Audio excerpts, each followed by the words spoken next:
chilling mystery unfolds tonight as danger slips through the shadows and secrets refuse to stay buried. Join us as the truth tightens its grip, one breath at a time. Where in the world are you listening from tonight? And subscribe so you never miss upcoming mysteries. Nero Wolfe and the bullet Archie never saw intro. The first hint of trouble came in the form of a woman's scream slicing through the hallway like a razor looking for excuses. I'd just climbed the last stair when it hit me, sharp, startled, and absolutely not a sound that belonged inside a brownstone where silence usually minded its manners. It was a little past 11, the hour when decent New Yorkers were either in bed or lying about being in bed, and I was returning from an errand Wolfe pretended not to need but absolutely did. The night was mild, the street lamp soft, and my mood neutral enough that I wasn't expecting company of the screaming variety. The second hint arrived as a heavy thud against the front door. I was 2 strides away when it came again, shakier this time, like someone had run out of courage but not out of palms. I reached the door, undid the chain, and opened it 6 inches, only to have the full weight of a woman collapse into the gap. She wasn't large, but dead weight panic adds 20 pounds to anyone. She stumbled forward, clutching her left arm, her right hand gripping a handbag with enough desperation to make me wonder if it held her last good deed on earth. I caught her before she hit the floor. She was elegant, expensively so, but dishevelled in a way that suggested running had been involved. Her hat was askew, hair spilling out in copper waves, and there was a smear of blood on her blouse sleeve. Not enough to kill her, but enough to make a good argument. "Help! Please! He shot at me!" she breathed, barely audible. "Lady," I told her, bracing her with one arm under her shoulders, "you're about 4 minutes late for the dress rehearsal. Try again." She managed a shaky attempt at focus. "Nero Wolfe. I need Nero Wolfe." That earned my full attention. New Yorkers come to Wolfe for all sorts of nonsense. They do not, as a rule, arrive bleeding at the front door in evening wear. I swung the door shut with my foot and helped her stand. "All right," I said. "Lucky you. You've crashed into the right house. Come inside before someone adds you to the sidewalk decor." Inside the front hall, she sagged again. The handbag dropped with a metallic clink. I knelt to retrieve it and froze as my thumb brushed a neat, round hole punched clean through the flap. Inside, caught between lining and leather, was the flattened hulk of a .32 bullet. That sobered me faster than Wolfe's glare on a late morning. I snapped the door's bolts shut and guided her into the office. Wolfe was in his chair, the one he could probably occupy during an earthquake without noticing the tremors. He was reading a book so thick it had a spinal column of its own. He glanced up, once. It was enough to register surprise, displeasure, curiosity, and the faintest flicker of annoyance that his midnight digestion of history had been interrupted. "Archie," he said, which in Wolfe's language could mean anything from "why are you dying on my carpet" to "what have you brought home now?" "Explain." "She came with a bullet accessory collection," I said, steering her toward the red leather chair. "And she insists you're the only man in New York who can keep her above ground." The woman's eyes fluttered. She tried for composure, but fear had the upper hand and was using it badly. She was still gripping her bleeding sleeve, knuckles white, breath shallow. I fetched the smelling salts from the cabinet. Wolfe insists on preparing for emergencies of the feminine variety, and waved them under her nose. She jerked awake, blinking at Wolfe like she had just woken in a cathedral she didn't remember entering. "Mr. Wolfe, please forgive me. I didn't know where else to go." He set the book aside with regal caution. "Madam, I cannot forgive until I comprehend. Begin with your name."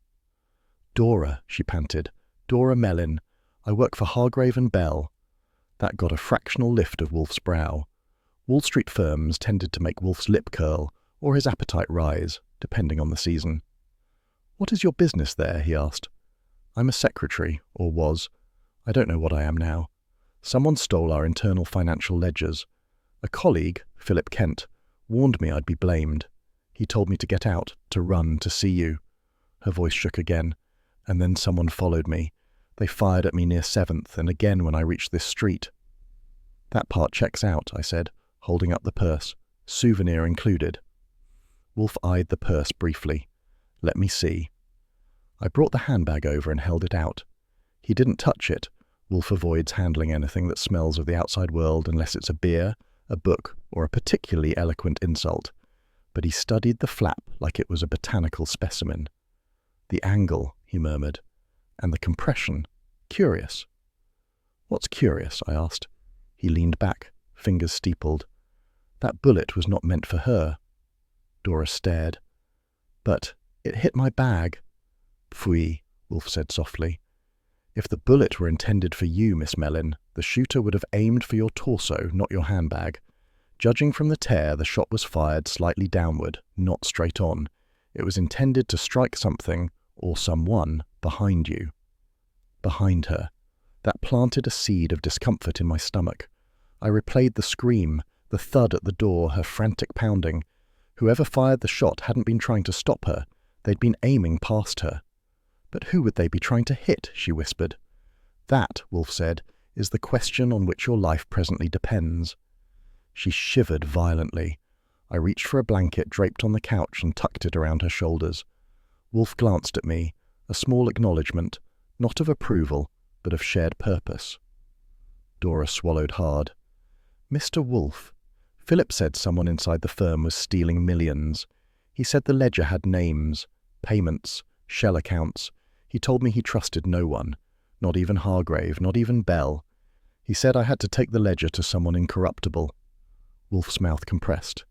Your colleague chose flattery poorly, but continue. I went to meet him tonight at a private conference room on West 42nd. He told me he had the ledger. He never showed it. He said someone had followed him. I left through a back stairwell and then... Her breath hitched. Someone fired at me. I ran. I kept running until I reached your street. And the colleague? Wolfe asked. I don't know. He never caught up. I exchanged a look with Wolfe. If Kent had the ledger and was now missing, the odds that he was alive were slimmer than Wolfe leaving the brownstone for a Sunday picnic. Wolfe inhaled, long and slow. You have involved me in something distasteful, Miss Mellin. Corporate perfidy is the dullest form of villainy, yet it can be among the most lethal. I'm sorry, she whispered. You are not, he countered, but you may be. Archie, bring her water. I did. She drank it with trembling hands. Wolfe continued. Miss Mellin, I require utter candour. If you withhold anything, I shall withdraw. I do not abide deception. I haven't lied, she said quickly. I swear it. I don't know who stole the ledger. I don't know why someone wants me dead. I don't know if Philip is alive. Her panic bubbled just beneath her words, but I didn't hear dishonesty. What do you want from me? Wolfe asked. Protection, she said. Guidance, and perhaps you can find who did this. He let the silence stretch. Wolfe uses silence like a surgeon uses a scalpel, clean, precise, and unsettling. Very well, he said finally. I will permit you temporary sanctuary. Archie, inform Theodore he must be discreet in the upper rooms. Fritz will prepare a restorative broth. I blinked. Broth at 11:30 at night? She is shaken. The body requires sustenance. Go. When Wolfe gives an instruction like that, you move or forfeit your future as a wage earner. So I headed for the hallway. As I did, Dora reached out weakly. Please, don't go outside, she whispered. He might still be waiting. I smiled at her. Miss Mellin, no one shoots me without filing a complaint first. Wolfe's voice snapped across the room. Archie, I paused. You will not step outside, he said, eyes sharp. Not tonight. The tone was calm but edged with iron. I recognized it for what it was. Wolfe's brand of protectiveness, the kind he pretended was practicality.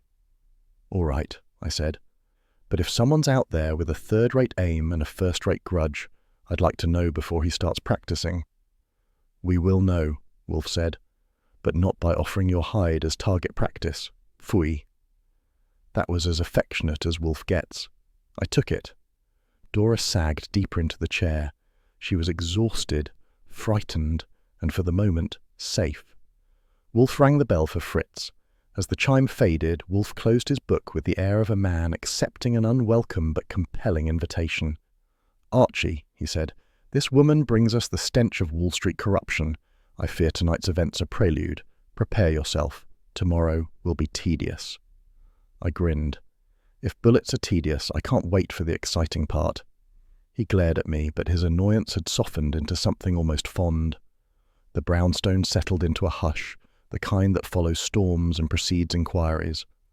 Wolfe adjusted himself in his chair, Dora breathed softly under the blanket, and somewhere in the kitchen, Fritz was preparing broth with the solemnity of a priest mixing incense. Whatever danger had chased Dora to our doorstep, it had misfired once, and I had the uncomfortable feeling it wouldn't miss next time. When you've spent enough years working for Nero Wolfe, you learn to recognize the exact pitch of silence that means he's thinking, not brooding, not digesting, but performing the kind of mental carpentry that would make lesser men reach for power tools. That was the sound in the office when I came down the stairs the next morning, still wearing the night's adrenaline in my joints like leftover static. The brownstone was too quiet, the way a stage gets quiet before someone says the line that changes the play. Dora Mellin was asleep upstairs. Fritz had personally supervised her into one of the guest rooms and delivered broth with the solemnity of a Swiss priest administering communion. When he'd come back down afterward, he told me in tones of injured dignity that no young woman in such a condition should ever be left without immediate aid, and if Wolfe objected, he could take it up with Switzerland. That was Fritz's version of insubordination. Now, with Dora out of imminent peril and Wolfe in the midst of an extended think, it was my turn to recap the bloody handbag episode in a way that wouldn't make Wolfe accuse me of melodrama. I set the purse on his desk, making sure it didn't smudge any of his meticulously ranked case files. He gave it a glance, then a longer one. "That," he said, "is an abomination of leatherwork." "Sure," I agreed, "but it's also a murder memo with handles." I pointed to the bullet tear. 132 special, flattened like a bad souffle, lodged right here. Dora Mellin says she was shot at twice on her way here. Wolfe made a noise like he'd discovered a hair in his food. Her estimation of distance, direction, and intent is likely useless. "She had a bullet in her purse, not a horoscope," I said. "Something happened." He didn't answer. That was my cue that the gears were grinding. At 9:52 a.m. the bell rang, not the polite two-chime signal of a client, but a single impatient press that carried the personality of a man who believed doorbells should salute him. I was halfway to the hall before Wolfe said, "Archie, if it is Inspector Kramer, do not bait him." "I never bait Kramer," I said, straight-faced. "Pfui." I opened the door. Inspector Kramer stood there with his fedora tilted a fraction too low and a cigar in his fingers, unlit and chewed at the end. The man only chewed cigars when he was exhausted or furious. Judging from the angle of his jaw, we were dealing with exhaustion. Fury takes more sleep. "Good morning, Inspector," I said, stepping aside. "Welcome to the House of Rest and Relaxation. Check your weapons, complaints, and city ordinances at the door." Kramer barged in, politely for him. "Where is Wolfe?" "In the same chair he was in last night. He may have sprouted roots." Kramer grunted. "Anonymous call to the precinct said I'd find something worth hearing here." He eyed me. "Anonymous calls that mention this place never mean I'll enjoy my day." "You're consistent, at least," I told him. Kramer didn't rise to it. That's how I knew things were bad. We entered the office. Wolfe looked up, assessed the inspector like a man inspecting a cut of beef for marbling, and inclined his head. "Inspector." "Wolfe." Kramer sat without being invited. A liberty Wolfe ordinarily despised, but today he let it pass. That alone was a headline. "You had a shooting outside this house last night," Kramer began. Normally I'd chalk that up to Manhattan being Manhattan. But 2 blocks away, at approximately the same time, we found a body. I leaned against my desk. "Name?" "Philip Kent," Kramer said. "Junior analyst. Worked for Hargrave and Bell." Dora's employer. I saw Wolfe's eyebrows lift like someone had tugged a string. Kramer went on. "Shot through the chest at close range. Same caliber as the slug that tore through that purse." He pointed at the handbag like it had insulted his mother. "Dora Mellin claims she was fired at," I offered. "She was," Kramer said, "but not the way she thinks." He rubbed his face with one hand. "Kent was heading east. Mellin was running north, their paths crossed. I think the shooter gunned down Kent, saw Mellin near the scene and fired at her to throw suspicion." "That," Wolfe said, "is sloppy." "That," Kramer agreed, "is also what I've got." Wolfe studied him. "How did you identify the victim?" "ID in his wallet, and the fact that his office called in when he didn't appear this morning." He chewed the cigar again. "But the scene was too damn clean, no briefcase. He was headed home from work with one. It's missing." "Convenient," Wolfe murmured. "Suspicious," Kramer corrected. I put in, Kent told Dora someone was stealing financial ledgers. Kramer sighed. I know. The office manager told us the same. But Mellon's the one who ran. And when someone runs... Wolfe raised a finger. Inspector, she ran because someone fired at her. No rational being delays escape under gunfire to alert the police. Kramer squinted at him. You hiding her here? Wolfe's eyes half closed. She is upstairs under Fritz's supervision. You may see her when she is able. I need to take her downtown. You cannot, Wolfe said crisply. She is unfit. Kramer's jaw set. I'll send a doctor. She sleeps, Wolfe replied. Disturbing her would be counterproductive. The air thickened. Kramer wasn't angry, not yet, but he was tired, pressed, and watching the sand run down the wrong glass. Wolfe, he said finally, I'm not here to fight. A witness nearly got shot on your doorstep. Your assistant found her. I need cooperation. You shall have it, Wolfe said, on reasonable terms. That was the closest Wolfe ever came to shaking hands with the NYPD. Kramer nodded, grudging but honest. All right, tell me what you know. Wolfe gestured at me. Archie will recount. I did, giving him the condensed but unabridged version of Dora Mellon's visit, the bullet in the purse, her claim about stolen ledgers, and Philip Kent being the one who directed her to Wolfe. Kramer didn't interrupt except to scribble notes on a pad. When I finished, he tapped the pad with his pencil. So Kent sends her to you, gets himself shot, and the shooter tries to frame her for proximity. That, I said, is one interpretation. And yours? Kramer asked. Mine is flavoured with fewer government-issue pencils. Wolfe glared at me. Archie. I sighed. Okay, Kent was scared. Dora was scared. Someone wanted both of them either dead or discredited. Judging by the bullet angle, Dora wasn't supposed to be the main attraction. Kramer exhaled slowly. Damn it, he rubbed his eyes. This whole thing smells like corporate backstabbing. Contracts, money trails, some internal feud. Wolfe folded his hands. Inspector, I advise immediate inquiry into the missing briefcase. It likely contained the ledger. Kramer shot him a sideways glance. You're sure? I seldom speak without certainty, Wolfe said. Kent intended to deliver evidence to Miss Mellon. He died before he could. The evidence is gone. The conclusion is obvious. Kramer muttered something that might have been agreement. Then his tone shifted. Wolfe, I need Mellon in the precinct within 24 hours. If you hold her back, you will bring warrants, Wolfe finished for him. Yes, Kramer scowled.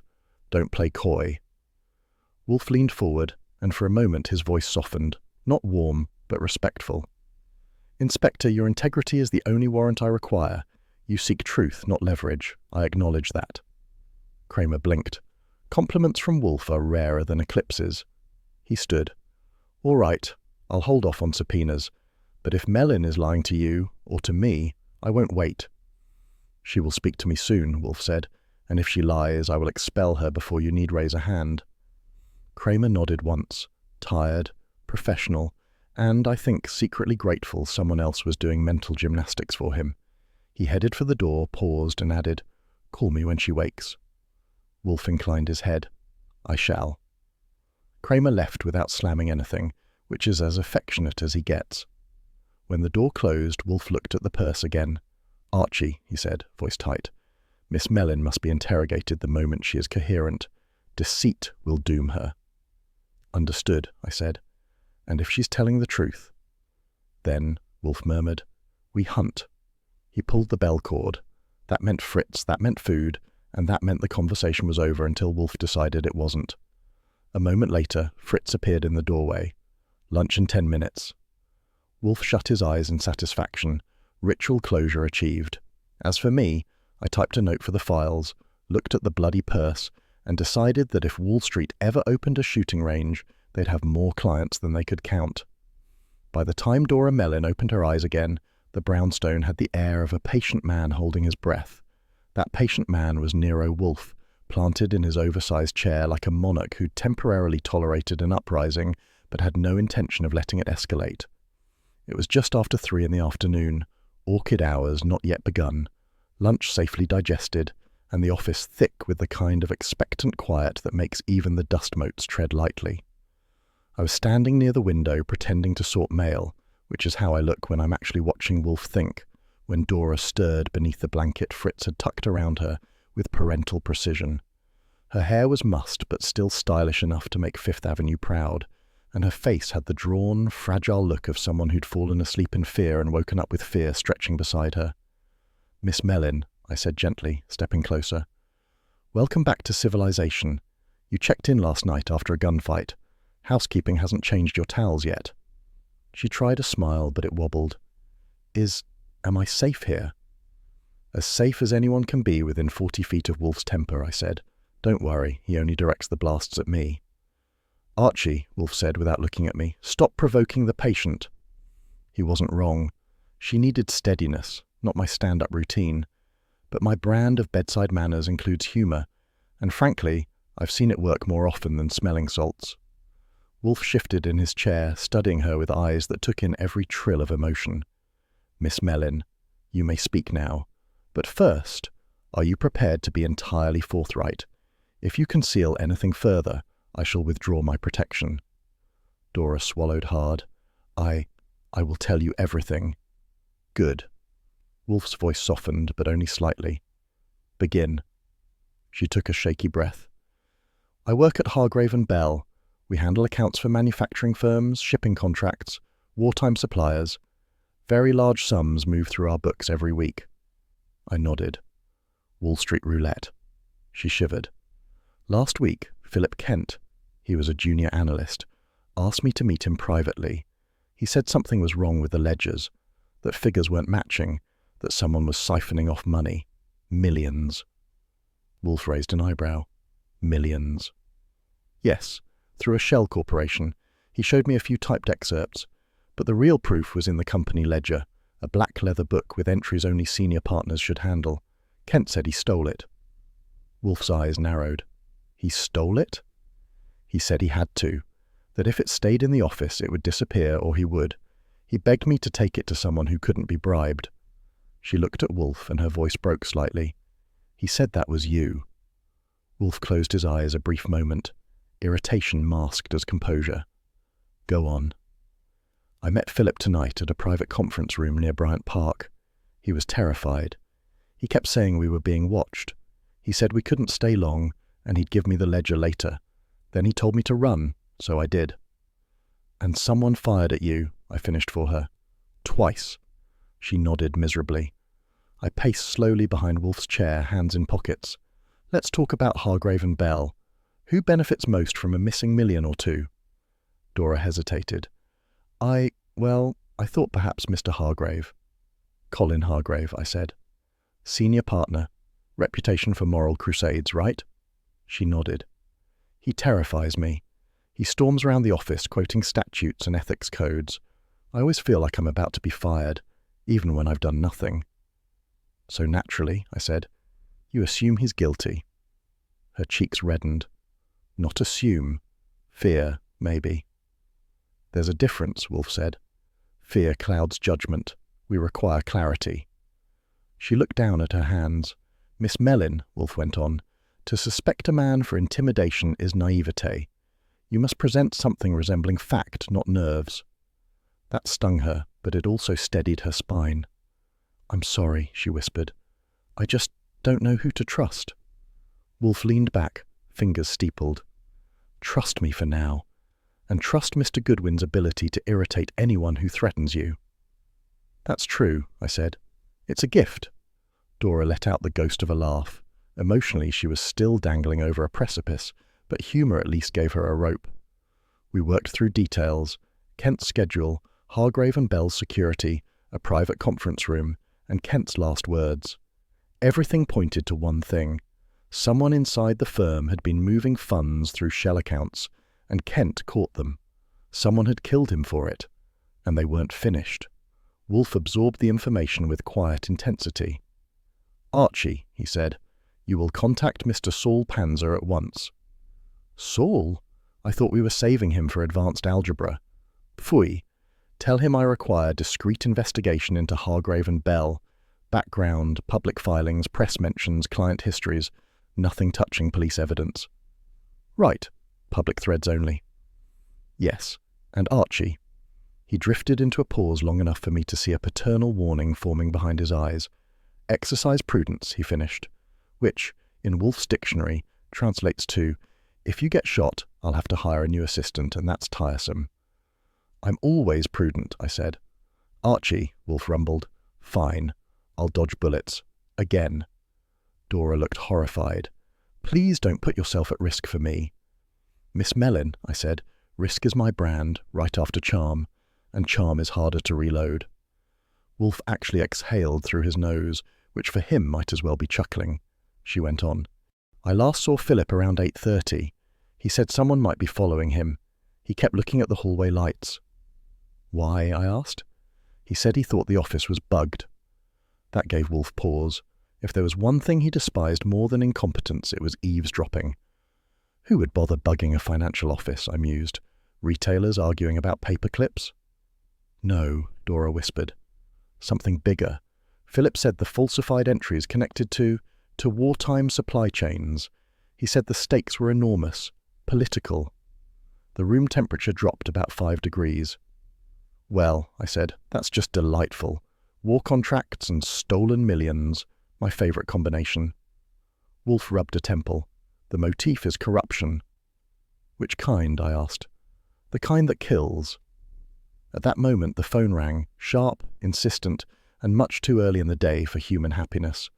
I crossed to the desk and picked it up. "Goodwin," I said. "Archie," came the voice, bright and throaty. "Tell me it's not true." "Lon Cohen," I said. "Gazette man, professional gossip dispenser, and bane of my tranquility. What isn't true?"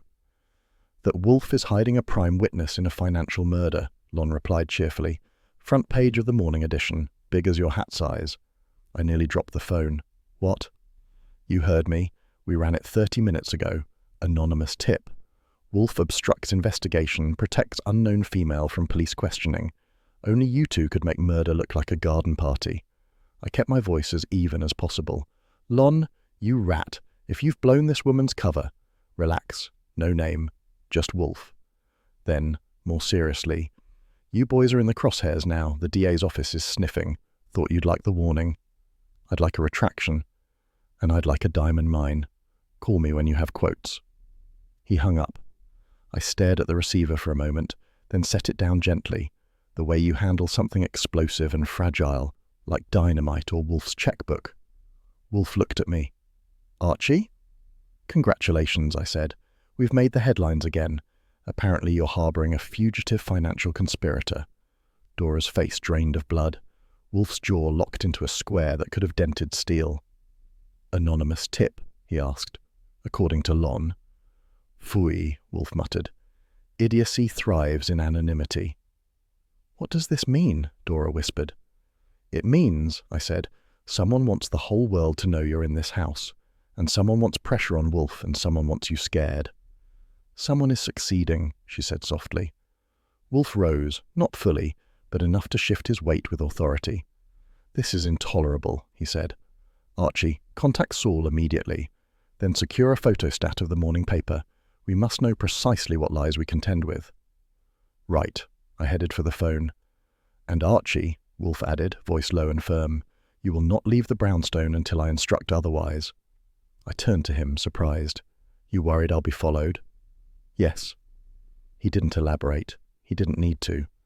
For Wolfe, that was affection at its most naked, which meant the situation had officially moved from dangerous to catastrophic. I nodded. "Fine, I'll stay." He sat again, heavy with anger and calculation. The orchids upstairs would have to wait. Meals would have to adjust. The brownstone was entering siege mode, and Wolfe, master of all indoor warfare, was preparing for battle. And somewhere in Manhattan, a murderer had just used the morning papers as a weapon. The brownstone spent the rest of that day in siege mode. Phones, files, and Wolfe's temper all stayed inside. Mine did too. By the next morning, after a night of brooding that probably singed the wallpaper, Wolfe relented just enough to be practical. "You may go out," he said grudgingly after breakfast. "Discreetly, no bravado. We require facts." Which is how I found myself, a little later, walking into one of Manhattan's finer institutions of panic and pretense. If there's one thing I've learned in my travels across Manhattan's finer institutions of panic and pretense, It's that money has a smell. Not coins or bills. I mean the scent that clings to the kind of offices where executives sip fear like coffee and file corruption under miscellaneous. Hargrave and Bell had that smell in spades. It hit me the moment I stepped into their 20th floor reception area. Leather furniture buffed within an inch of vanity, smoked glass walls reflecting my mug in triplicate, and a secretary who looked at me like I'd brought a subpoena in my breast pocket. I didn't. I brought charm. They confuse the two sometimes. "May I help you?" she asked, pronouncing it in a way that suggested she'd rather not. I flashed her the smile that gets me into rooms locked from the inside. "Archie Goodwin, Miss Mellon's associate. I'm here to collect a few personal items she left behind when she took ill." The secretary blinked. "Miss Mellon took ill?" "Very ill," I said solemnly. "Contagious, too. That's why she didn't come in. Quarantine, doctors, faucets running day and night. It's tragic." The woman paled slightly. Success. Never underestimate the power of imaginary germs. "Well," she stammered, I suppose Mr. Hargrave can approve access." Bring him on, I thought. The man had been a big red question mark in Dora Mellon's trembling little narrative, and I was ready to dot it. She led me through a corridor lined with framed stock certificates and photographs of men whose hairlines receded with their ethics. We reached a double door as wide as Wolfe's patience is narrow, and she rapped gently. "Come," barked a voice like polished gravel. I stepped inside. Colin Hargrave stood beside a glass-topped desk the size of a small runway. Tall, ironed, and trimmed at the edges, he radiated the kind of disciplined authority you associate with military parades and tax audits. His hair was silver, neat enough to file patents on, and his eyes were a chilly pale blue that assessed me like I was a balance sheet out of alignment. "What do you want?" he asked. "Sir," the secretary murmured, "this is—" I heard him. Hargrave waved her away without glancing. When the door shut, he stared at me with a concentration that made me consider checking whether my tie was straight. "You said you're here for Dora Mellon." "That's right." "Why?" "She was summoned unexpectedly," I said. Her condition made it difficult for her to gather personal articles. I'm filling in." He frowned. "What condition?" "Respiratory," I said lightly. "Civilization's revenge." One corner of his mouth twitched with contempt. "Miss Mellon has suffered from nerves lately. I attribute that to her proximity to Philip Kent." I kept my face straight. "I heard he died." "Yes," Hargrave said briskly. "A regrettable tragedy, but hardly unexpected." That caught me. Unexpected? I mean, he was unstable, obsessive. He fixated on imaginary conspiracies inside this firm, delusions of fraud, secret accounts, betrayal. He dismissed it with a flick of his hand. Fevered fantasies. I didn't say anything, but I did take a step closer, close enough to catch a faint, sharp tang in the air near his coat sleeve. A solvent smell, gun-cleaning solvent. My instincts pricked like needles. It could have meant nothing. Hobbyists, hunters, or compulsive desk shooters might dabble with cleaning kits, but in a murder investigation, even a mothball can hum a suspicious tune. Hargrave noticed my pause. His expression tightened, as if he suspected I was diagnosing something unsavory. "Miss Mellon will not be returning soon," he said curtly. "If she has abandoned duties, we will replace her." A real charmer. "Before you do," I said, "I'd appreciate access to her desk." "No," Hargrave's voice snapped shut like a safe door. "Furthermore, you will not pry into matters that are none of your concern. Good day." He turned away, and that's when the second door opened. Evelyn Bell entered with a glide that belonged in expensive theatres and expensive sins. She was poised, sharp-edged, and dressed in pearl-grey silk that whispered money. Her eyes were cool as polished glass, and when they landed on me, something calculating flickered behind them. "Colin," she said mildly, "why are you barking at our guest?" "He is not our guest. He is an intrusion," Hargrave growled. She smiled thinly. "Most visitors are." She extended a hand. "Evelyn Bell." "Archie Goodwin," I said, giving her the short bow I reserve for women who look like they've never misplaced a decimal in their lives. "What brings you here?" she asked. "Dora Mellon didn't make it to work," I said. "I'm collecting her things." "That's generous of you." She tilted her head. "Has something happened?" She didn't sound well yesterday. I let my face form just enough distress to look plausible. She's unwell. Sudden. I'm sorry to hear that. Her tone was smooth, but her eyes sharpened. Philip Kent died last night. Terrible business. That it is. She walked around me slowly. Philip had enemies everywhere. People disliked him. He meddled. She lowered her voice. 2 days ago, he met with a city contractor. Some whisper the man bribes officials. Philip always liked dramatic discoveries. Hargrave snapped. Evelyn. She ignored him. Miss Bell, I said, do you think Philip had good reason to be frightened? She paused. Her gaze flickered, just enough to betray a thought she didn't want visible. Then she smiled. Philip had many reasons to be frightened, but fear doesn't prove anything. Red herring duly introduced. Dora said he kept a ledger, I said. Evelyn's shoulders stiffened. A fraction. Most people wouldn't notice, but I'm not most people. He stored personal items in a locked drawer, she said quickly. I checked it this morning. It was empty. Empty? Yes, completely. Suspicious. Very suspicious. But her face was a masterclass in composure. Mr. Goodwin, Hargrave interrupted, your business is concluded. Leave. I'll need Miss Mellon's appointment logs, I said, firm but polite. Her doctor requested them. Hargrave's nostrils flared. Fine, take them. But that's it. He reached into a drawer, slapped a slim booklet onto the desk, and turned away as though the sight of me irritated his optic nerves. I appreciate it, I said. You're a prince among financiers. Out, he replied. I left with the logs and a growing suspicion that Colin Hargrave smelled more like trouble than disinfectant. The hallway spit me out toward the elevators, but before I reached them, I heard a soft voice behind me. You shouldn't come back here, Evelyn Bell murmured. I glanced over my shoulder. She stood framed in the frosted glass, cool silhouette, cool expression. Why not? I asked. Afraid I'll wear down the carpets? I'm afraid, she said gently, that you'll step somewhere dangerous. Before I could ask what that meant, she retreated. A warning? A threat? Or just theatre? Pick a card. The elevator groaned its way down to the lobby. I stepped onto the street and immediately felt the hairs on my neck rise like they were testing a storm breeze. A dark sedan idled half a block behind me. When I began walking, so did it. When I stopped to check my tie in a shop window, it stopped. When I crossed the street, the sedan slid forward 2 car lengths. Lovely, I muttered. I've acquired a fan club. I took a slow, casual right turn. The car followed. Another block, still with me.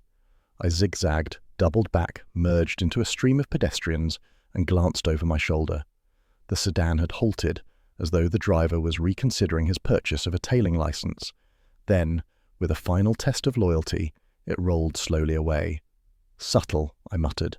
I grabbed a cab and made for the brownstone. Back home, I found Wolfe brooding over a copy of the Gazette. His face had the look he reserves for incompetent waiters and political speeches. Archie, he said coldly, this newspaper is an abomination. I tossed my hat on the rack. It's a slow news day. They had to spice it up. He glared at me, then shifted his glare to Dora, who was seated anxiously by the bookshelves. Miss Mellon, Wolfe said, I will give you one final opportunity. Have you lied about any detail? Have you omitted any conversation or meeting or doubt? No, she insisted, though her voice quivered. I doubt it, Wolfe replied. Before I could remind him that terror doesn't improve memory, the phone rang. I snatched it. Goodwin. Saul Pantzer's calm voice came through. Archie, file this under urgent. Kent visited a weapons dealer the morning he died. Collector's shop, not criminal. Why? He purchased rare European rounds, same caliber as the slug that killed him. I stared at the wall. Why the hell would he do that? That, Saul said, is your problem. And just like that, the case twisted again. Wolfe raised an eyebrow. News? Plenty, I said, and none of it good. He reached for the bell cord, a ritual beginning or a ritual end. By the time I got back to the brownstone, the daylight had settled into that late afternoon shade Manhattan uses when it wants to look innocent. I wasn't buying it. Not after the tale earlier, and not after what Saul Panzer had just whispered in my ear through a payphone receiver on Madison Avenue. Philip Kent had bought 3 antique European bullets the morning he died. Bullets meant for collectors' pistols, not everyday shootouts. One bullet killed him. One tore Dora's purse. One was still floating around like a shark in a bathtub. Saul didn't speculate beyond that. He never speculates. That's why Wolfe trusts him more than astrology and attorneys combined. I walked into the office without ceremony. Wolfe was already seated at his desk with the posture of a man preparing to lecture the universe on grammar. He had a paper envelope before him, unopened but dignified, like a letter from a distant monarch he didn't feel like greeting. He didn't look up. Report. Saul says the bullet that killed Kent matches the one from Dora's purse. Same obscure European caliber. Kent bought 3 that morning. That got Wolfe's eyes. Slow, steady, displeased. 3? 1 for himself, 1 for Dora's purse, 1 missing. Wolfe finally opened the envelope. Inside was a photostat, never an original, of the police ballistics summary. He scanned it, lips flattening. He did not purchase them for defense, Wolfe said.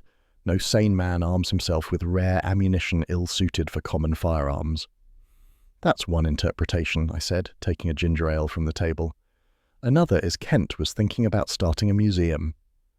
Wolfe shot me a glance sharp enough to trim hedges. Archie. Sorry. Serious moment. He went back to reading the photostat. His mind wasn't just chewing the facts. It was grinding them into powder to check their mineral consistency. At 5:14 p.m. the bell rang. Wolfe grunted, which meant, "Get the door, Archie, unless you have taken leave of your profession."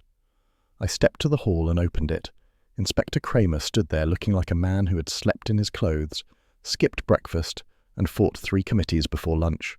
His cigar wasn't lit, just chewed, and the end was frayed enough to mop floors. "Goodwin," he muttered. "Where's Wolfe?" "In his natural habitat," I said. "Enter at your own moral risk." He brushed past me and marched into the office, sank into the red chair without waiting, and let out a sigh normally reserved for funerals. "Wolfe," he said, "I need something. Anything." Wolfe set the photostat down with 2 fingers. "Inspector." Kramer rubbed his forehead. "The DA's office is up my back. They want me to arrest Dora Mellin. She worked with Kent. She fled the scene. She wound up here. Hell, even the Gazette is screaming that you're hiding a key witness." "That," Wolfe said coldly, "was irresponsible journalism." "You want to complain to the editor?" Kramer snapped. "Be my guest." "If I did," Wolfe replied, "you would accuse me of obstructing justice." Kramer let out a short, humorless grunt. "I'm not here to trade insults. I need to know what you know." "Inspector," Wolfe said, "to assume Miss Mellin guilty because she was proximate is lazy. Convenience is not evidence." Kramer lifted both hands in surrender. "I know that. I'm not arguing. But I have to show progress or the DA will subpoena you, me, your chairs, and Fritz's apron." At the mention of Fritz, Wolfe stiffened. "You will not drag my household into bureaucratic theatrics." "Then help me," Kramer barked, then caught himself. He sagged. "Sorry, just tell me what you've got." I leaned a shoulder against the filing cabinet. "You're asking Wolfe to provide his sparkling wisdom for free? Careful, Inspector. He charges by the syllable." Kramer actually produced something like a rusty chuckle. If he ever started billing the city, we'd go bankrupt. "Inspector," Wolfe said sharply, "focus." Kramer nodded. "Fine. Here's what we found at the scene. Mud. Traces of mineral content. Rare stuff. From new construction sites over on the east side. Hargrave and Bell's clients are developing half those properties." The office went still. Wolfe's eyelids lowered. "Mud?" "Yeah, mud." Kramer scratched his jaw. "The lab boys think the killer stepped in it recently. Matches 2 construction lots being built for Hargrave and Bell's biggest wartime manufacturers." A motif was emerging, and it wasn't tulips and sunshine. I walked around behind Wolfe's chair. "Inspector, are you saying someone with access to Hargrave and Bell's world, contracts, money trails, development sites, killed Kent?" "I'm saying," Kramer growled, "the mud fits, and so does the motive. If Kent found embezzlement, someone had a reason to shut him up." Wolfe tapped the photostat with 1 thick finger. "Kent purchased the ammunition that killed him." Kramer blinked. "What?" "You heard Archie," Wolfe said. 3 bullets. 1 for him, 1 for Miss Mellin, 1 missing. Kramer sat back hard. Why the hell would he do that? Because, Wolfe said, he intended for someone else to fire them. Kramer stared. You're saying Kent armed his own murderer? Precisely. Kramer let out a long sigh. I don't know what that means yet, but I don't like it. Few truths are likable, Wolfe replied. There was a knock, softer, tentative from the hallway. It was Dora Mellin. She stood pale, wringing her hands, eyes flitting between Wolfe and Kramer like a rabbit trying to choose which wolf to trust more. Inspector, she said meekly, I heard voices. Sit, Wolfe instructed. She did. Miss Mellin, he said, Inspector Kramer believes you killed Philip Kent. Kramer coughed. I didn't say that. You implied it by omission, Wolfe said. Dora covered her face. No, I didn't, I wouldn't. Kramer softened a hair. Miss, nobody's arresting you, not yet. But I need clarity. Wolfe inhaled deeply. Miss Mellin, again. If you deceive me, I will withdraw and let you fend for yourself. You will answer fully. She trembled. I pulled a chair next to her and offered a handkerchief. She didn't take it, but seemed grateful it existed. Dora, I said quietly, if there's more, now's the time. She nodded once, then again, more violently. There is more, she whispered. Something I didn't say, something Philip told me in the conference room, but I didn't know if it mattered. Wolfe's brows arched into battle formation. Speak. She closed her eyes.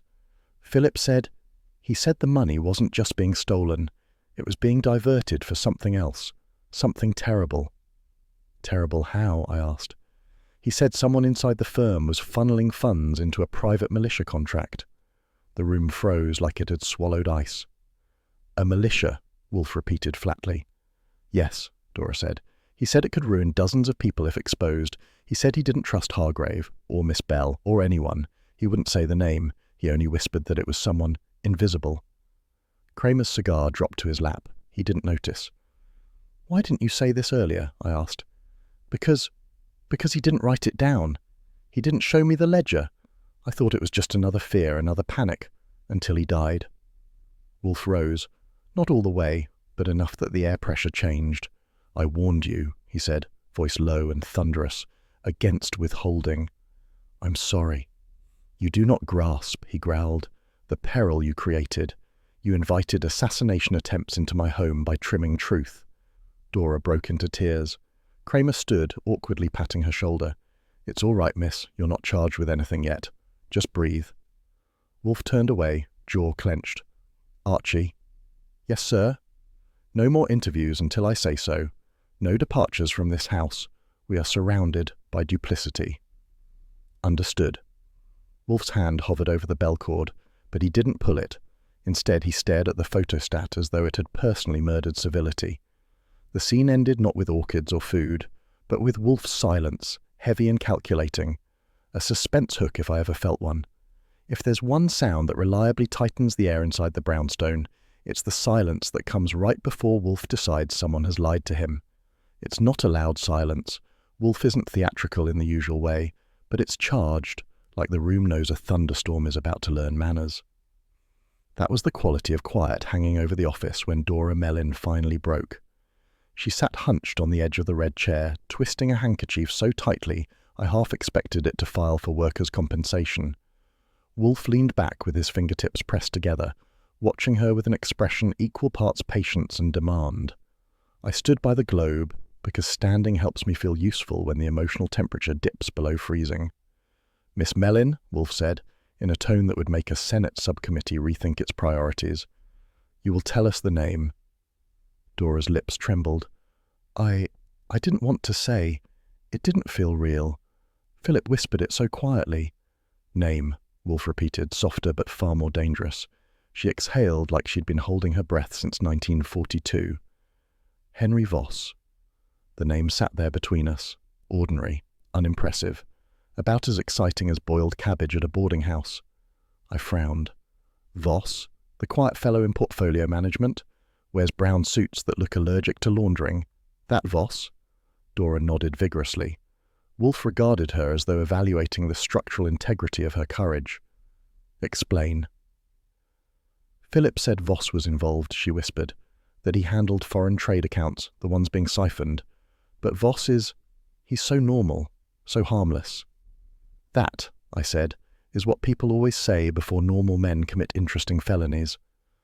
Wolfe shot me a glance but didn't object. Dora went on. Philip said Voss had access to everything, that he used the fact no one noticed him. He said invisible men make the best criminals. That motif felt uncomfortably accurate. Wolfe drummed a finger once on the arm of his chair. Archie? Yes, sir. You will investigate Henry Voss discreetly. Begin now. Saul too? Of course, Saul. His discretion exceeds yours. That's hurtful, I said, and accurate. Wolfe's eyes softened for half a breath. Return alive. A rare sentiment, disguised but unmistakable. I gave him a small salute. Always my plan. I phoned Saul Panzer with the efficiency of a man who knows better than to keep him waiting. Henry Voss, I said, find out everything except the colour of his socks, unless it matters. Saul's calm voice replied, Already ahead of you. Meet me in 20 minutes. Where? Voss's building. Saul hung up. I turned to Wolfe. We're off. He waved a hand. Pfui, go. 25 minutes later, the sky had turned the colour of old graphite and was dripping the kind of rain that lands with personal resentment. Voss lived in a modest apartment building in Turtle Bay, functional, unpretentious, and bland enough to go unnoticed by anyone but rats and telegram boys. Saul Panzer stood under the awning, flat cap pulled low, hands in pockets, looking like a man who had melted into the streets long ago. Archie, he said in greeting. Saul. I checked with a couple shop owners near the office. Voss has been visiting a shuttered warehouse on East 53rd late at night, more than once. Something social, I asked. Saul raised an eyebrow. Very, I grunted. Let's take a look upstairs. We entered the building. The hallway smelled faintly of dust and boiled vegetables, the universal aroma of middle-income housing. Voss's door was third on the right. I picked the lock with practiced efficiency, and we stepped inside. The apartment was neat, too neat. Clean surfaces, arranged papers, drawers closed. It felt like a room prepared for an inspection, not lived in by a human. The bed was made crisply. The ashtray was spotless, the sinks dry. If Voss existed here, he did so with all the passion of a bookkeeper balancing someone else's ledger. I began a cautious search. On the desk, a stack of construction site maps. Interesting. On the floor near the closet, muddy boots. I crouched and sniffed. This mud is the same colour as the sample on Kent's shoes. Saul nodded. Probably the same mineral traces too. Convenient, I said. Too convenient, Saul corrected. Weapon racks? None. Ledger? None. Personal effects? Barely enough to qualify him as a tenant. This guy's invisible even to himself, I muttered. We were examining a file drawer when the door latch clicked. I froze. Saul touched my arm, warning. Voss entered. He was smaller than the faint description suggested, compact with thinning hair, and the posture of a man who had never once taken up more space than assigned. His brown suit was soaked from the rain. When he saw us, his eyes went wide, terror giving way to calculations. Good evening, I said casually. We were admiring your decor. Minimalist. Very minimalist. Voss bolted. Saul moved right. I moved left. He slipped between us with surprising speed for someone built like office stationery. By the time we hit the hallway, he was halfway down the stairs. Saul, I barked, I'm on him. We burst into the street. The rain had worsened, sheets slicing down the air. Voss dashed into the alley behind the building. I tore after him, splashing through puddles that made my shoes reconsider their life choices. The alley smelled like damp newspapers and opportunistic cats. Voss, I shouted, stop unless you want to add assault to your resume. He didn't stop. He sprinted left, right, ducked under a fire escape, and barreled towards 2nd Avenue. Saul closed in from the flank, but Voss was desperate, and desperate men discover athleticism. A truck roared past at exactly the wrong moment, blocking the street like a metallic barricade. By the time it clattered through, Voss was already a brown blur dissolving into the rain. I stopped, bracing my hands on my knees, breath burning my lungs. Saul? Saul jogged up beside me, unimpressed by my gasping. He got away. Thank you, Sergeant Obvious. I straightened. My coat was drenched and ruined, my pride bruised, and my mood several floors below pleasant. Saul adjusted his cap. He's frightened. No kidding. Frightened men run, guilty men vanish. Sometimes, Saul allowed. Sometimes they get dead first. I didn't like that thought. We headed back toward Lexington to get a cab. It was 7:08 p.m. when we returned to the brownstone. Wolfe was in his office, pretending not to wait for news. Dora sat stiffly by the window, looking like a fragile vase, hoping no one sneezed. Wolfe looked up. Report. I peeled off my soaked coat. Voss ran like a man who's read all the best escape literature. His apartment was too neat. No gun, no ledger, but plenty of construction maps and muddy boots matching Kramer's mineral traces. Pfui, Wolfe muttered. And Saul's intel says Voss made multiple late-night trips to a warehouse on East 53rd. Same warehouse someone might use if they wanted privacy for, say, a militia fund scheme. Wolfe closed his eyes. This is odious. I agree. Also, Voss nearly outran gravity. Wolfe opened one eye. Were you compelled to risk your hide? Imbecile. There it was. Wolfe's version of a worried father telling his son not to play stickball in traffic. I'm fine, I said. Just damp, dented and humiliated. Good. Dora clasped her hands. You found him. Did he say anything? He said one thing, I replied. It sounded a lot like "ah" as he fled. Her face paled further. Wolfe sent Saul home with a curt nod, then turned back to us. We must contact Inspector Kramer. Should I? No, he will call. How do you know that? Because events will force him, Wolfe said, and Kramer bends only when the weight is intolerable. I gave Dora a reassuring pat on the shoulder, but she barely noticed. At precisely 7:23 p.m, the phone rang. Wolfe snapped his fingers. I answered. Goodwin. Kramer's voice came through, strained, raw. Get Wolfe. He's here. Wolfe, Kramer growled. Voss is dead. The office fell so silent you could hear Fritz's whisk in the kitchen 3 rooms away. How? Wolfe asked quietly. Shot once, Kramer said. In that warehouse you mentioned. Same gun, same caliber, same pattern. My stomach sank. Inspector, Wolfe said. You imply Voss was murdered to close the circle. I don't imply, Kramer said. I know. This is too damn neat, too damn fast. What of the ledger? Wolfe asked. No sign, and the scene is clean again. Too clean. Convenient, Wolfe murmured. Yeah, Kramer said bitterly. Convenient like a man writing his own confession in invisible ink. I asked, when did he die? Probably an hour after you fools chased him, Kramer said. We found him slumped against a crate. Whoever pulled the trigger didn't stick around. Dora whimpered. Kramer added, voice lower. Wolfe, this stinks. You're right. It all stinks. Invisible hands, covered tracks. Someone's making puppets. Wolfe's hand tightened on the armrest. Inspector, we must speak tomorrow. I'll be there, Kramer said. God help us. The line went dead. Wolfe exhaled, a long, slow release of breath that meant calculations were reorganizing themselves behind his eyes. Another death. Another neat, impossible package. Someone was cleaning house, and fast. The beat ended with Wolfe reaching for the bell cord, his face grim, his silence thunderous. A suspense hook tight enough to hang Manhattan. Some mornings the brownstone feels like an island of calm in a city that chews serenity for sport. This was not one of those mornings. By 9:30 the place had the atmosphere of a pressure cooker with delusions of grandeur. Voss was dead, Kent was dead, Dora Mellin was dissolving like a sugar cube in a rainstorm, and Wolfe had ordered all the suspects to report for what he called an informal conversation. Whenever Wolfe uses the word informal, you know you're really attending a tactical interrogation with lace doilies. I stood in the office doorway surveying the ensemble cast. Colin Hargrave sat ramrod straight in the red leather chair, looking like a martinet who'd been told the troops were misaligned by 2 degrees. Next to him sat Evelyn Bell, elegant and coiled, like a panther wearing couture. Dora sat near the bookshelves, trying to disappear into her blouse. Wolfe sat behind his desk as if he were carved there, serene as a monk with hypertension. Ladies and gentlemen, Wolfe began, I have asked you here because events have become intolerably opaque. That's one way to put it, I muttered, earning a soft glare from Wolfe. Hargrave cleared his throat with theatrical irritation. I don't see why we're wasting time here, Wolfe. The murderer is obvious. Voss. Dora flinched.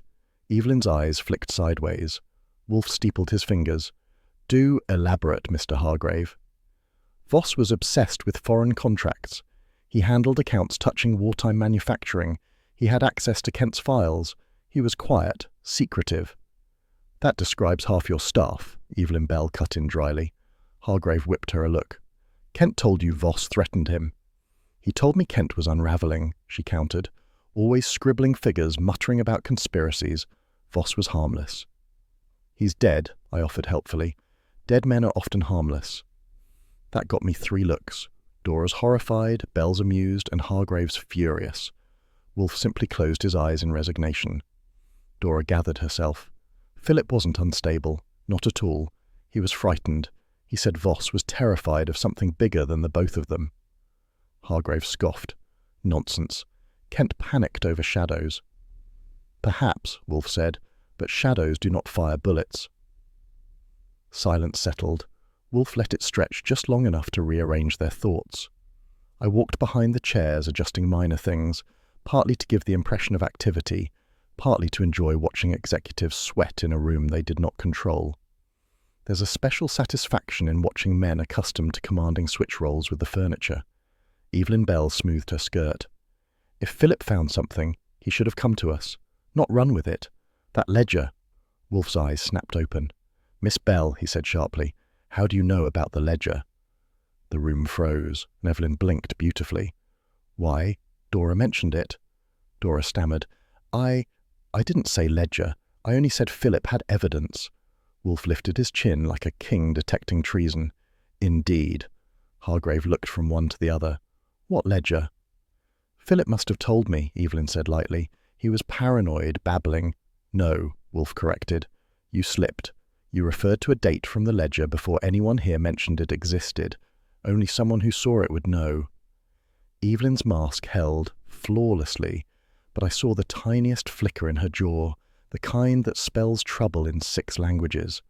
Hargrave turned red. You're accusing my partner? Not yet, I said. But don't worry, we'll keep you posted. Hargrave ignored me. Evelyn, if you're hiding something, she snapped, don't be ridiculous. Philip shoved papers at anyone who'd listen. I might have seen something. A date, a number. It meant nothing. Her tone was steady, but her eyes dodged Wolfe's like they feared combustion. Wolfe inhaled deeply. Miss Bell, deception in this room will not serve you. She lifted her chin. I'm not deceiving anyone. That was the red herring breaking cleanly in half. Hargrave's gun-cleaning solvent smell from earlier turned out to be a hobby. Antique knife restoration. I'd confirmed it while asking one too many questions in their office lobby. So Hargrave was abrasive, not an assassin. The real tension was sitting elegantly in grey silk. Before Wolfe could push harder, the doorbell rang at precisely 10:52 a.m. As per the laws of the universe, I went to answer.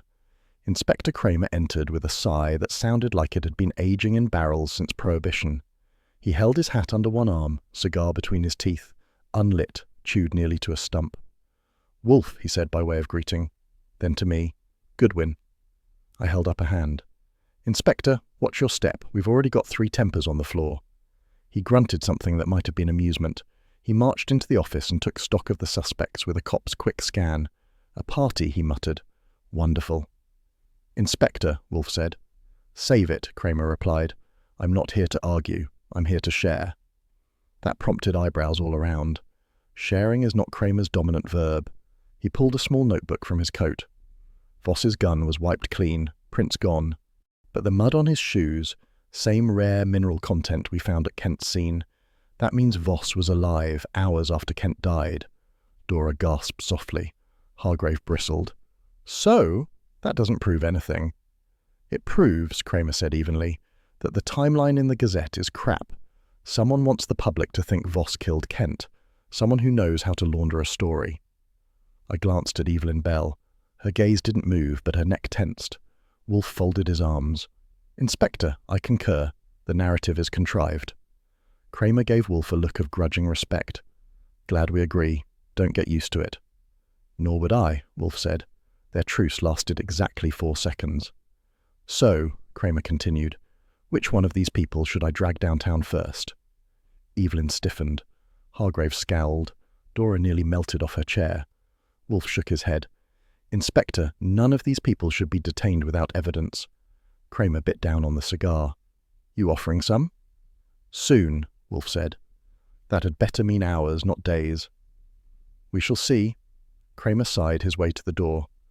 All right, Wolfe, I'll wait for your report.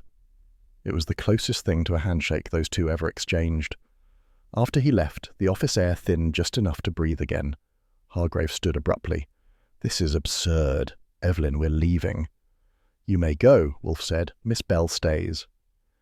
Evelyn turned with the poise of a woman accustomed to commanding elevators. On what grounds? On the grounds, Wolfe said, that you reacted to the ledger's photostat before I introduced it. Hargrave rounded on her. Evelyn? She straightened. Colin, sit. For once in your life, sit. He obeyed, reluctantly, which amused me more than it should have. The tension ran thick as varnish. Wolfe watched Evelyn like a hawk watches a rodent pretending it's a shrub. Dora whispered, Miss Bell, did you see the ledger? Evelyn didn't answer, not directly. She folded her hands in her lap and said in a soft voice, People see what they're not meant to see when men panic. Cryptic, evasive, dangerous. The atmosphere shifted. I could feel the narrative tightening around her like invisible string. Then, without fanfare, Fritz appeared in the doorway. Lunch in 20 minutes, he announced, serene as a glacier. The interruption snapped the tension for a second. Wolfe glanced at him and nodded. As Fritz turned to leave, Evelyn's eyes wandered, innocently, too innocently, to Wolfe's desk. Specifically to the photostat envelope lying half under a stack of case notes. Her gaze lingered just 1 second too long. That single second told me more than her last 20 sentences. I filed it away, carefully, like a bullet in waiting. The scene closed the Wolfe way, quiet, ritualistic, deceptively calm. But beneath the quiet, the case had shifted on its axis, and I had seen the pivot point. By late afternoon, Manhattan had the grey, varnished look of a city trying to dry itself with the wrong towel. Saul Pantzer and I headed toward the contractor's office on West 47th, following what we hoped was a thread but suspected was a shoelace. Saul, as usual, moved like an unbothered ghost. I moved like a man who wanted answers and a warm drink. The streets smelled of damp concrete and impatience. The contractor turned out to be a broad-shouldered fellow named Ralph Denning, with a jaw like a brick and a handshake like a traffic citation. He led us into a cramped office filled with blueprints and the stale scent of ambition. "What did you want with Kent?" I asked him. Denning wiped his nose with the back of his hand. I didn't want anything with him. He came to me, said he was worried someone inside his company was knifing him in the back. I told him he was probably right. Helpful, I said. Specific? I didn't know who, didn't want to. I told him if he smelled fire, he'd better find a hydrant. Saul asked, did he mention a ledger? No ledger. He just looked scared, real scared. So that was that. A red herring flopped on the dock. Kent hadn't been hunting corruption outside Hargrave and Bell. It was inside the walls all along. Back on the sidewalk, Saul slipped his hands into his pockets, eyes narrowed the way they get when he's rearranging the universe. Goodwin, he said. Kent visited Evelyn Bell's apartment 2 nights before he died. I stopped short. Come again? Her doorman remembers. Kent went up, stayed 20 minutes. Well, well, I muttered. Miss Bell is collecting interesting social calls. Saul's face didn't shift, but I could tell he smelled pivoting truth. There's more. She leases a storage unit under an alias. What alias? Eleanor Barrett. The name meant nothing to me, which only made it useful. Let's take a look, I said. The storage facility was on a quiet block near 9th Avenue, one of those places where forgotten things go to practice being incriminating. We slipped past a clerk with the charm of a wet stamp and found Unit 214. Saul picked the lock in 5 seconds flat. If I weren't fond of my wallet, I'd hire him to secure it. Inside, the unit was small and smelled faintly of mould and ledger paper. The light bulb flickered like it owed the building money. Then we saw them, a stack of black leather ledgers, Kent's ledgers, with certain entries visibly altered, in fresh, clean handwriting. Saul, I breathed, please tell me that handwriting belongs to a celebrity forger. No, he said, it belongs to Evelyn Bell. I knelt beside the ledgers, lifting one with the care of a museum curator. Written in her script were adjustments, erasures, substitutions, payments diverted, names disguised, the skeleton of the whole scheme laid bare. She was laundering the numbers, I muttered, hiding the money trail. Saul nodded, and using Voss as a shield. I rubbed my jaw. Kent figured her out. She panicked. Voss got scared. Someone cleaned them both. Motif confirmed. The dangerous power of invisible people, and the ones who pretend to be invisible when it suits them. I dug further, moving aside a box of invoices. That's when I heard the soft, unmistakable click of a hammer being cocked. Saul's head snapped up. Archie! Evelyn Bell stepped into the doorway like a noir goddess with a grudge. The European pistol in her hand looked small and elegant, which is exactly the sort of gun that causes trouble in novels and morgues. "Good evening, gentlemen," she said smoothly. "I'm afraid you've seen far too much." I stood slowly, raising my hands just enough to show cooperation, not surrender. "Miss Bell, lovely to see you, though I'd have preferred a dinner invitation." She aimed the pistol at my chest. "You should have stopped digging." Saul shifted subtly, calculating angles, but even Saul Panzer can't outrun a trigger pull at 12 feet. "Miss Bell," I said, "this is pointless. Wolfe already suspects you." "Wolfe suspects everyone," she snapped. "But he doesn't have these." She nodded at the ledgers. "Tidy plan," I said. "Blame Voss, erase Kent, leave Dora holding the bag, and walk away untarnished." Her eyes gleamed. "It would have worked." "Except for one thing," Saul said quietly. "You hesitated." Her jaw clenched. "Voss hesitated first. He wasn't supposed to panic. He was supposed to follow instructions." "Instead," I said, "he tried to run." "Yes," she said coldly, "and I caught him." There it was, the truth sliding out like a dagger from a silk sheath. Her finger tightened on the trigger. Saul whispered, "Archie."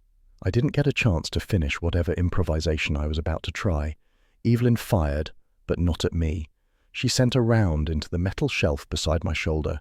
The ricochet pinged off the wall, sharp enough to make my blood reconsider circulation. "Next one goes through your lung," she said matter-of-factly. "Step aside." I didn't move. She backed out of the doorway, gun steady, the ledgers cradled in her free arm. "Saul and I could testify about this," I said. "You're burying yourself." "I'll be long gone before you speak to anyone." She turned and fled. I lunged to follow, but Saul grabbed my arm with surprising strength. "No, Archie. She wants you to chase her. You'll get shot." I froze. He was right. Pride is great until it kills you.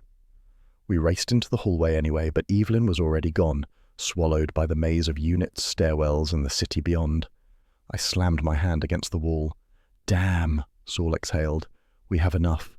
Wolfe will know what to do." "I know," I muttered. "I just hate giving her a head start." "Better a head start than a funeral," Saul replied. He had a point, an irritating, correct point. Back at the brownstone, Wolfe sat in the office with a bottle of beer on the side table, not drinking it, just glaring at it like he expected it to confess something. The orchids had been tended already. Theodore was gone. The office air felt heavy with pre-storm tension. "Report," Wolfe said. "We found the ledgers," I said. Evelyn Bell altered numbers, hid payoffs, scrubbed evidence, and she tried to ventilate me. Wolfe's nostrils flared. "You were compelled yet again to risk your hide." "Look," I said, "if a beautiful woman points a gun at me, I consider that a social engagement." "Archie," Wolfe said with a growl, "you are an ass." "That makes two of us," I said, "but only one of us got shot at." Wolfe ignored that. "Explain everything." Saul and I laid out the entire sequence, the contractor's irrelevance, the storage unit, the altered entries, the pistol, the bullet that nearly made me a modern art installation. Wolfe absorbed the account with the slow, deliberate processing of a machine built from wrath and logic. Then he leaned back. "Archie, attend." "Yes, sir." He began the deduction exercise. 1. Kent purchased bullets he did not intend to fire. Right. 2. Voss possessed the matching pistol but did not fire it. Correct. 3. Miss Mellin was shot at but not targeted. Agreed. 4. Miss Bell referenced ledger contents prematurely. True. And 5, Wolfe concluded, the The third bullet is missing. I nodded. Meaning Evelyn Bell shot Voss, shot at Dora, and kept the third for the big finale. Wolfe's eyes turned cold. Precisely. Dora, sitting silently in the corner, gasped. Miss Bell? But she was always so calm, so elegant. Elegance, Wolfe said, is sometimes camouflage. The phone rang. I answered. Goodwin? Inspector Kramer's voice crackled through like a storm's opening note. Wolfe, I know who Bell is. She's got a getaway plan. Police spotted her car near the Midtown Tunnel. Wolfe extended his hand. I passed him the receiver. Inspector, Wolfe said, I require all relevant parties at my house this evening, without delay. Kramer growled. Wolfe, this woman's armed. All parties, Wolfe repeated. Suspects, police, witnesses, bring them. Kramer hesitated. All right, Wolfe, I'll be there. But if Bell shoots anyone else, she won't, Wolfe said. He hung up. Wolfe looked at me with a stare that had the density of marble. Archie, prepare the office. Tonight we end this. It wasn't a request. It was the curtain rising on the finale. I've seen the brownstone crowded before, but never with this particular mix of guilt, authority, and looming dread. By 8:30 that evening, the place felt less like a home and more like a courtroom renting itself out to a Greek tragedy. Wolfe sat behind his desk like a marble statue someone forgot to dust. Kramer stood near the bookshelves, arms folded, jaw clenched. Stebbins lingered by the door, glowering at anyone within glare radius. Saul Pantzer sat quietly in the corner, unreadable. Dora perched on the red chair, pale as a page waiting for ink. Hargrave paced like a man debating the value of oxygen. And Evelyn Bell, cool, elegant, exhausted, sat perfectly still, studying everyone except the man she feared most. That man, of course, was Nero Wolfe. I positioned myself by the globe where I could watch the room without becoming its entertainment. My job in moments like this is to look alert, look dangerous, and distract suspects from noticing Wolfe untangling their intestines with adjectives. Wolfe cleared his throat. The room's air rearranged itself in anticipation. Ladies and gentlemen, he began, we are convened because the time has come to end this farce. Dora shivered. Hargrave stopped pacing. Evelyn didn't move. Kramer grunted. We're all here, Wolfe. Get to it. I shall, Wolfe said, but not hastily. Clarity requires precision. Stebbins muttered. Here we go. I shot him a look. Pipe down, Sergeant. You might learn something. Wolfe continued. The crimes committed these past 2 days form a chain with a single hand fastening each link. We need only examine the order. He folded his hands atop his stomach. First, Miss Bell embezzled funds from Hargrave and Bell. Shell companies, altered entries. The ledgers confirm this. Evelyn's jaw tightened. Hargrave's face turned the colour of arterial pride. Second, Wolfe said, Mr. Kent discovered the fraud. He compiled the evidence in a private ledger. Evelyn opened her mouth, but Wolfe raised a hand. Do not interrupt, Miss Bell. You will have ample opportunity to deny, though you will find it pointless. Kramer shot me a sideways glance, impressed despite himself. Third, Wolfe said, Miss Bell, realizing Kent suspected her, sought to retrieve the ledger. She visited him 2 nights before his death. She copied and altered entries to frame another. Dora looked stricken. Hargrave exhaled angrily. Evelyn closed her eyes. Wolfe pressed on. Fourth, Voss, a quiet man with access to accounts with a hobby of acquiring rare European pistols. Miss Bell saw his weapon and its ammunition.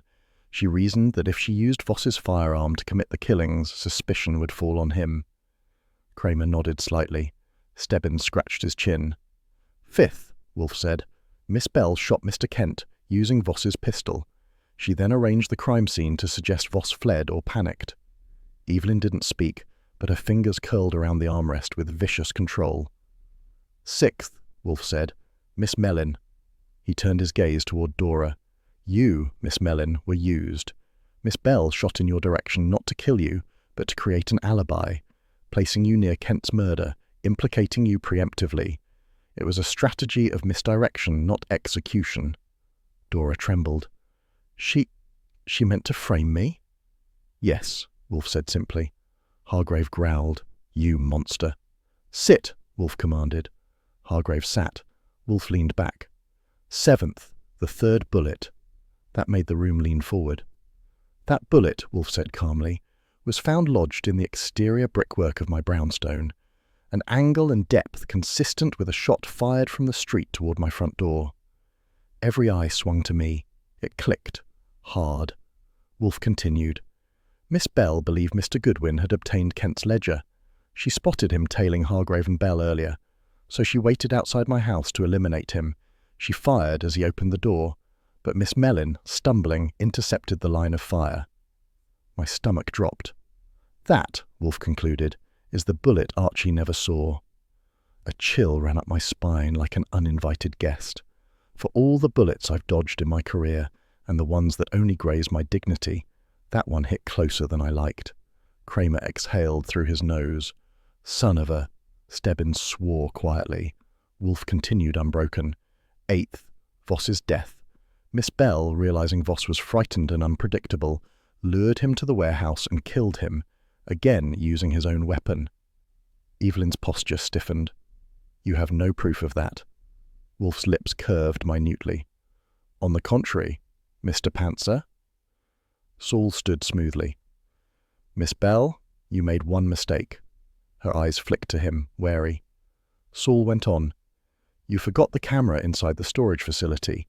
The clerk didn't notice the malfunctioning bulb, but the camera caught your face the moment you fired the test shot. The police have the film." Evelyn's composure cracked. Not visibly. No tears, no gasp. But she folded in on herself by half an inch.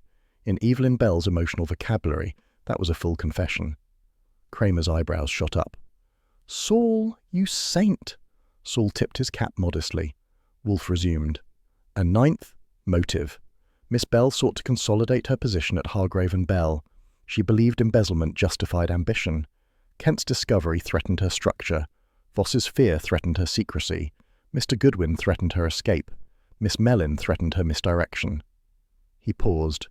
"She killed to maintain an illusion, but illusions evaporate under scrutiny." Evelyn stared at the carpet as though considering whether to sink into it. Hargrave stood abruptly. "Evelyn, how could you, after everything?" She lifted her gaze. "Colin, don't. You've always cared more about appearance than truth. This is your chance to finally witness both." He staggered back as if slapped. Kramer stepped forward. "Miss Bell, on the evidence presented and confirmed by forensic reports, we're taking you in." She laughed once, a single brittle sound. "Fine, but do me one favor, Inspector." "What?" "Tell the Gazette to spell my name correctly." I couldn't help myself. Classy to the end. Evelyn turned toward me. "Mr. Goodwin, you weren't supposed to be in the doorway that night." "Well," I said pleasantly, "I wasn't supposed to be many places I've been shot at. Life's full of surprises." Her expression softened, not in apology, but in resignation. Then she looked at Wolfe.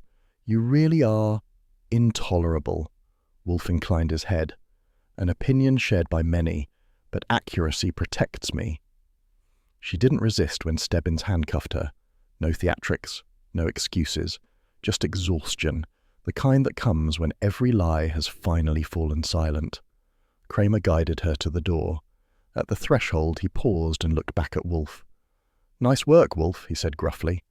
Wolfe gave him a single nod. "Inspector." The door closed behind them. Silence pooled in the office. Hargrave collapsed into the nearest chair, groaning. Dora sniffled softly. Saul leaned against the wall, arms crossed. Stebbins' absence left behind a residue of bulldog annoyance. I turned to Wolfe. "Well, sir, that was tidy." "Tidy?" Wolfe scoffed. "It was grotesque, the lengths to which human greed will reach, foo-I." "Still," I said, "we're alive, and the bad guy, bad gal, is caught." Wolfe eyed me critically. "Archie." "Yes?" "You will cease standing in open doorways at night." I grinned. "No promises." "Imbecile," he muttered, but his voice held something dangerously close to affection. He pulled the bell cord. A moment later, Fritz appeared in the doorway. "Beer," Wolfe instructed. "For both of you?" Fritz asked. Wolfe hesitated. "Yes, Mr. Goodwin has earned one." I blinked. "That's practically a medal." Wolfe lifted an eyebrow. "Do not let it go to your head."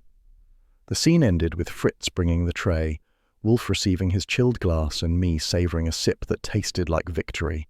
with a hint of narrowly avoided homicide. Some evenings settle into the brownstone like a sigh after a long day. This one drifted in quietly, wrapping itself around the banisters and bookshelves with a softness that made it hard to believe murder had been pacing the carpets only hours earlier. The air still held the faint echo of Kramer's boots and Stebbins' bulldog grunts, but now, finally, the place could remember it was a home and not a crime board. Dora Mellin sat perched on the red chair as though afraid it might revoke the privilege. Her eyes were still wide with the disbelief of someone newly cleared of suspicion, but not yet convinced the nightmare was over. Hargrave stood stiffly near the fireplace, looking like a man who'd lost 20 years of status in 20 minutes. Saul Panzer, unobtrusive as a shadow, waited by the door for any final instructions Wolfe might toss his way. Wolfe, of course, presided behind his desk with the composure of a mountain range. No triumph, no gloating, just a quiet solidity that suggested justice, when properly applied, didn't require theatrics. Kramer had already made his exit with a tired two-finger salute, the kind you give a man you respect but don't want to admit you like. Stebbins followed him, muttering something about paperwork that probably required its own investigation. Now the house belonged to the people who needed its air most. Hargrave cleared his throat. "Mr. Wolfe, I owe you an apology, and more than that." He reached inside his jacket and produced a folded check. "This is a retainer. My firm can—" "No," Wolfe said. The refusal landed with the quiet force of a falling safe. Hargrave blinked. "No?" Wolfe's voice was gentle but immovable. "Your firm allowed rot in its structure. You may rebuild it, but I will not be compensated by those who sheltered corruption, knowingly or unknowingly. Return your funds to legitimate accounts and restore the trust you neglected." Hargrave swallowed hard. "I understand." I doubted he understood anything except that Wolfe had just refused a sum that could have bought a fleet of heron coops, but moral lessons take time. Dora rose uncertainly. "Mr. Wolfe, I can't begin to thank you. I don't have much, but whatever your fee is—" Wolfe lifted a hand. "A modest sum, Miss Mellin, enough to honour the work, not enough to burden you. Archie will provide the particulars." I nodded. "I'll keep the zeros friendly." A faint smile passed her lips, her first genuine one since she'd arrived bleeding and terrified the night before. Saul tipped his cap. "If you need anything further, Mr. Wolfe—" "I do not," Wolfe said. "But your contribution was, as always, invaluable." Saul nodded once and slipped away, noiseless as a well-behaved roomer.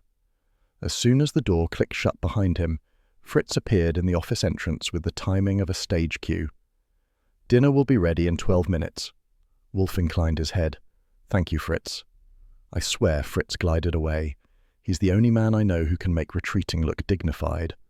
Hargrave departed next, stiff and humbled, muttering something about auditors and moral reconstruction. Dora followed him to the door, shaking my hand with a gratitude that added a touch of warmth to the cool night air drifting in from the street. When the door finally closed, locking the world outside where it belonged, I exhaled and collapsed onto the couch. "Well," I said, stretching out my legs, "I suppose I should start charging hazard pay for bullets that come with my initials engraved on them. The one that chipped your brickwork was practically a love letter." Wolfe narrowed his eyes. "Archie." "Yes, sir?" "You would do well to consider a thicker coat." I couldn't resist.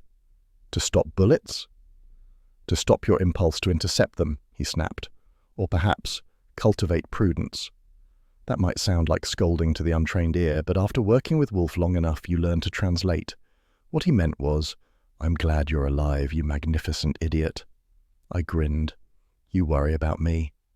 "I worry," Wolfe retorted, "about the disruption your demise would cause to my household. Fritz would be inconsolable." "Sure," I said. "Fritz. Got it." He glared, but mildly. The room eased into a comfortable silence. Outside, Manhattan hummed its night music, a mix of taxis, streetcar brakes, and the occasional quarrel between humans and gravity. Inside, the brownstone settled deeper into its familiar rhythm, order restored, danger expelled, truths aligned.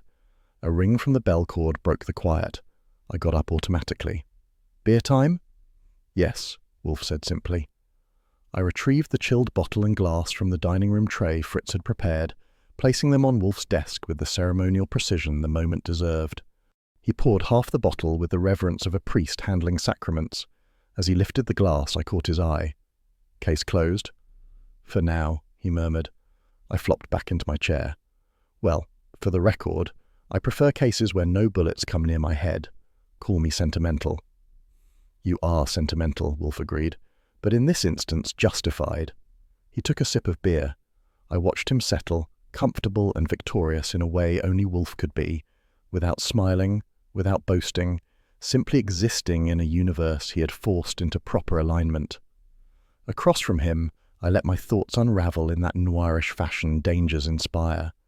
The bullet I never saw had missed by inches, inches between breath and silence, inches between partnership and eulogy.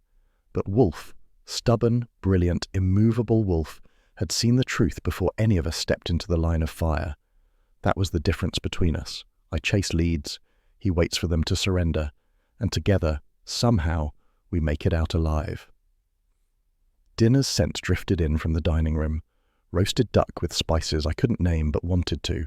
Fritz's contribution to closure. Wolfe's beer was half gone. My nerves were finally settling. The night was ours again. "Well," I said, "if you're satisfied, I'm satisfied." Wolfe set down his glass. "Archie?" "Sir?" He nodded once. "Good work." You'd think he'd handed me a medal. I leaned back, letting the warmth of the room sink into me.